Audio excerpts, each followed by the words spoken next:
Bruce Cohen and Tonia Davis, you produced Rustin, about civil rights leader Bayard Rustin, who organized the March on Washington, but was marginalized in the movement and sort of in history because he was also gay.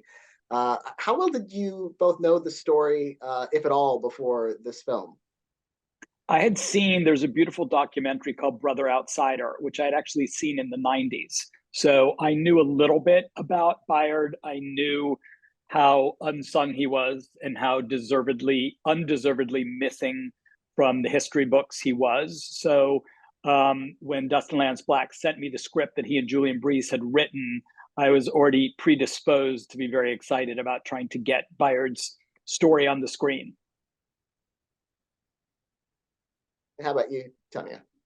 So I actually heard of Bayard Rustin originally when he received the Presidential Medal of Freedom from then President Barack Obama, who's now my boss. So I had read a little blurb, a little article about him, and had made a sort of note to self to dig in a little bit further. But I didn't know a ton. And when Bruce called, literally right after the founding of Higher Ground, I think I was maybe a month into the job, when Bruce called and said, I have a beautiful screenplay by Dustin Lance Black and Julian Breese, and George C. Wolfe is attached to direct, and it's about Bayard Rustin. It immediately felt thrilling, because not only was it, an exceptional producer with an exceptional director calling with a screenplay that I felt just knowing the auspices was going to be really intriguing, but it was also about somebody and something that I already knew my new boss was really excited about and interested in. So I said yes right away, and then the Obamas said yes right away. And at what point, was Coleman Domingo cast in the lead role? Because it's so central, obviously, that character and finding the right voice of a performer to play that. Well, we had thought about Coleman even before George was attached, because, of course, when you read a brilliant script that has an incredible lead role, you can't help but think about who might be brilliant to play it. We loved the idea of finding an openly LGBTQ actor to play the role. There's not a lot of those in Hollywood, not as many as there should be, that could play the role of Bayard. So Coleman was definitely in our minds. But then once we had a director on board, of course, it really becomes the director's decision. And George, if he were here, would say that it was a similar process for him. He certainly had Coleman on his radar. They had done Ma Rainey's together, so he was a big fan of Coleman's work. But it was only after he had started developing the project, he had worked on the script with Julian and Lance, and then the more he started thinking about it and reading the script and getting the actual film in his head is when he really started thinking about Coleman and realizing that Coleman could say these words and Coleman could play this part, and sort of all signs in George's head started pointing towards Coleman. And you gathered such an impressive cast together overall around him. Chris Rock, Jeffrey Wright, Audra McDonald, and more. What was it like gathering that cast together? Were there any challenges in that? So I'll actually start by saying that everybody that you just named is part of George Wolfe's ensemble that he has brought with him, from Ma Rainey's Black Bottom and from prior work on Broadway and at the Public Theater in New York. And so George Wolfe gathered the cast by basically texting people he had worked with, sometimes 3 or 4 times in the past, and saying, I'm really excited, I'm doing this, here are the dates, and everybody immediately saying, yes, can't wait, and we'll see you there.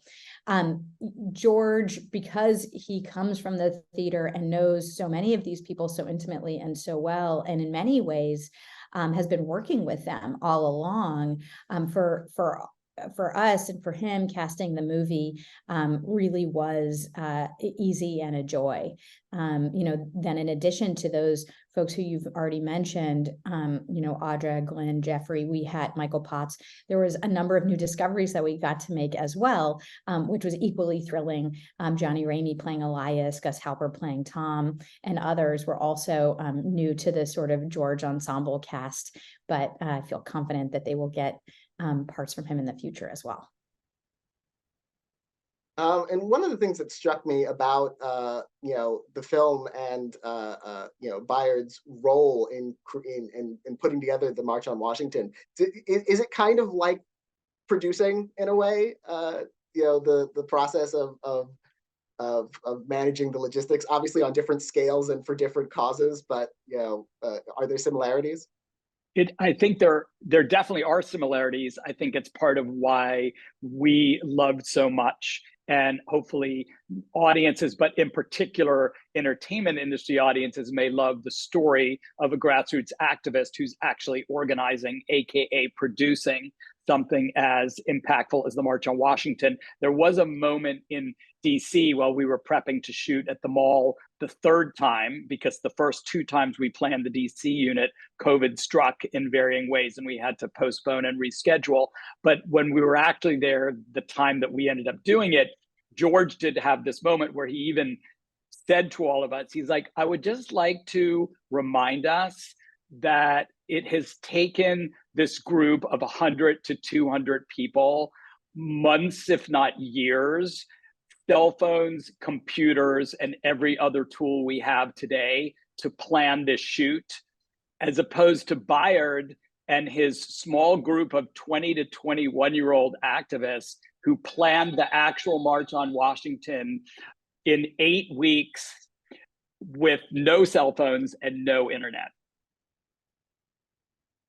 The film is produced by Higher Ground. Tonia, you work with the Obamas at that production company. How hands-on are they in selecting projects and and the films that they usher through?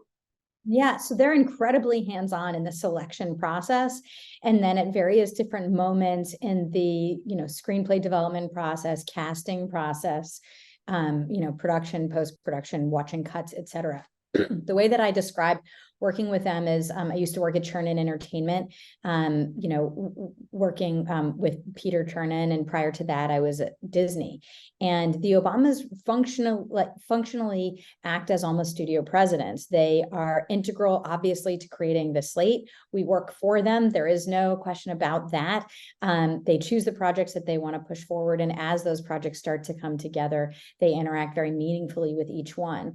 As not only obviously were they in DC with us this past weekend with presenting Rustin at an HBCU film festival, which was really thrilling. It was a surprise that Coleman Domingo was going to show up. It was a surprise to many people in the audience that the Obamas were there. So that was thrilling.